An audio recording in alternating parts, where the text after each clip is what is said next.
Welcome to recipes in my way. இன்றைக்கி நம்ம அருமையான சுவையில் 2 வகையான சட்னி தான் செய்ய போகிறோம்.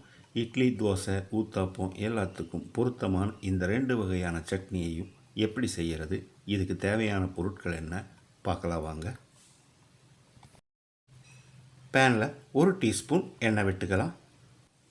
இதில் 4 பச்சை மிளகாயை போட்டு குறைஞ்ச தீயில் 1 நிமிஷம் வதக்கிடலாம்.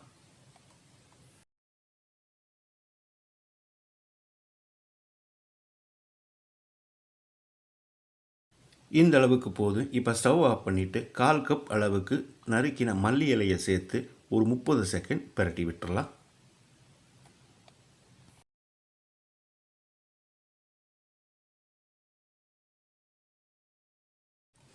இது நல்லா ஆறின பிறகு மிக்ஸி ஜாரில் போட்டு வச்சுருக்கேன். இதோட 1 இன்ச் அளவுக்கு நறுக்கின இஞ்சி, 1 டீஸ்பூன் சீரகம், 1 கப் அளவுக்கு துருவின தேங்காய், 1 குழிக்கரண்டி அளவுக்கு தயிர், 1 டீஸ்பூன் உப்பு, கொஞ்சமாக தண்ணி சேர்த்து நைஸாக அரைச்சி எடுத்துக்கலாம்.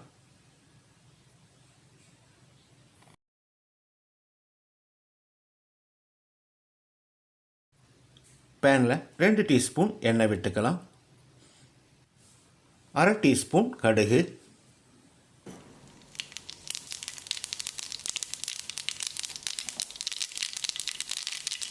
1 டீஸ்பூன் கடலைப்பருப்பு, 1 கொத்து கறிவேப்பிலை, எல்லாமே நல்லா பொரிஞ்சிருச்சு. இப்போ இதை சட்னியில் ஊற்றி கலந்து விட்டுடலாம். அருமையான சுவையில் ஒரு தேங்காய் சட்னி ரெடி ஆகிருச்சு.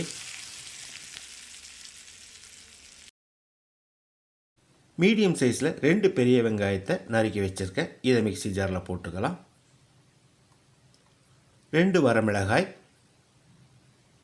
6 பல் பூண்டு, சின்னதாக இருந்ததுன்னா 10 சேர்த்துக்கோங்க, 1 டீஸ்பூன் சீரகம், மீடியம் சைஸில் 3 நாட்டு தக்காளி நறுக்கினது, ஒரு சின்ன துண்டு வெல்லம்,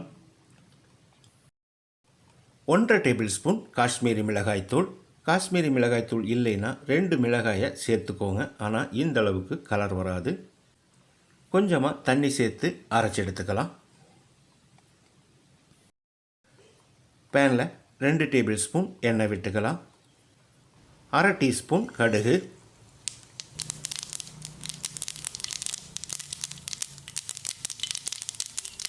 1 கொத்து கறிவேப்பிலை. ஸ்டவ்வில் தீயை குறைச்சி வச்சு நம்ம அரைச்சி வச்சுருந்த சட்னியை ஊற்றிடலாம்.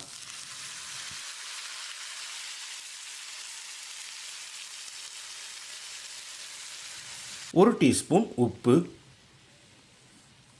குறைஞ்ச தீயிலேயே 1 நிமிஷம் இதை நல்லா வதக்கி விட்டுடலாம்.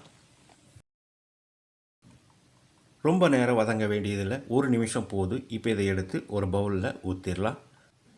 இட்லி, தோசைக்கு பொருத்தமான இந்த கார சட்னியையும் தேங்காய் சட்னியையும் இதே மாதிரி இதே அளவுகளோடு நீங்கள் செய்து பாருங்கள். இந்த வீடியோ பிடிச்சிருந்தால் லைக் பண்ணுங்கள், கமெண்ட் பண்ணுங்கள், ஷேர் பண்ணுங்கள். சப்ஸ்கிரைப் பண்ணாதவங்க சப்ஸ்கிரைப் பண்ணுங்கள். மறக்காமல் பெல் பட்டனை கிளிக் பண்ணுங்கள்.